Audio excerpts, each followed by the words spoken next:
Good morning friends. நாம் BNS watts new அப்படிங்கிற series பார்த்துட்டு இருக்கோம். இந்த சீரீஸோட நோக்கமே புது பாரதிய நியாய சங்கீதா ஆக்டில் என்னென்ன அம்சங்கள், அதாவது புதிய அம்சங்கள் என்னெல்லாம் இருக்குன்னு நம்ம பார்த்துட்டு இருக்கோம். ஸோ இந்த சீரீஸ் டிஎன்யூஎஸ்ஆர்பி சப் இன்ஸ்பெக்டர் எக்ஸாமுக்கு ரொம்ப யூஸ்ஃபுல்லாக இருக்கும். வாங்க நம்ம சீரீஸ்குள்ளே போகலாம். இன்னைக்கு நம்ம பார்க்க போகிற டாபிக் ஹிட் அண்ட் ரன்.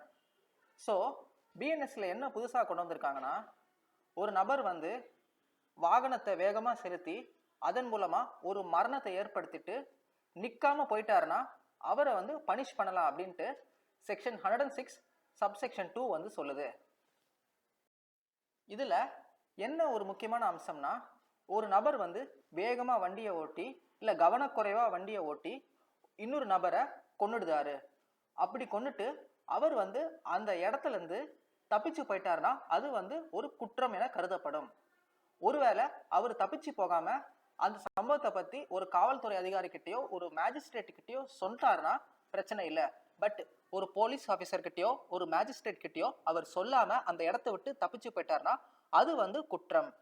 இந்த குற்றத்துக்கு என்ன தண்டனை அப்படின்னா 10 ஆண்டுகள் வரைக்கும் சிறை தண்டனை, அதோட சேர்த்து அபராதம்.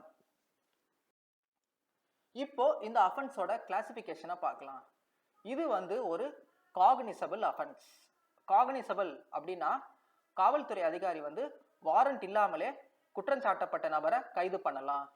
அதுக்கப்புறமா இது நான் பெயிலபிள் அஃபென்ஸ். அதாவது இந்த குற்றம் சாட்டப்பட்ட நபருக்கு பெயிலுக்கு அப்ளை பண்ணுறது கஷ்டம். அதுக்கப்புறமா இது ஒரு நான் காம்பவுண்டபிள் அஃபென்ஸ். நான் காம்பவுண்டபிள் அஃபென்ஸ் அப்படின்னா பார்ட்டிஸ் 2 பேருமே சமாதானமாக போக முடியாது.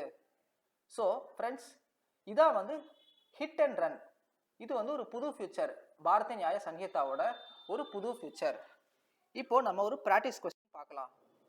ஸோ இந்த ப்ராக்டிஸ் கொஸ்டின் என்ன சொல்லுதுன்னா, which section of Indian penal code provides for counterfeiting of currency. அதாவது கரன்சி கள்ள நோட்டுகள் தயாரிக்கிறத பற்றி எந்த செக்ஷன் சொல்லுது. அதாவது தமிழில் இந்த கொஸ்டினை படித்தோன்னா, இந்திய தண்டனை சட்டத்தின் எந்த பிரிவில் நாணய தாள்களை கள்ளத்தனமாக தயாரித்தல் பற்றி கூறப்பட்டுள்ளது. ஸோ ஃப்ரெண்ட்ஸ், செக்ஷன்ஸ் எல்லாருமே ரொம்ப சிம்பிளாக ஸ்ட்ரெயிட் ஃபார்வர்டாக தான் இருக்குது.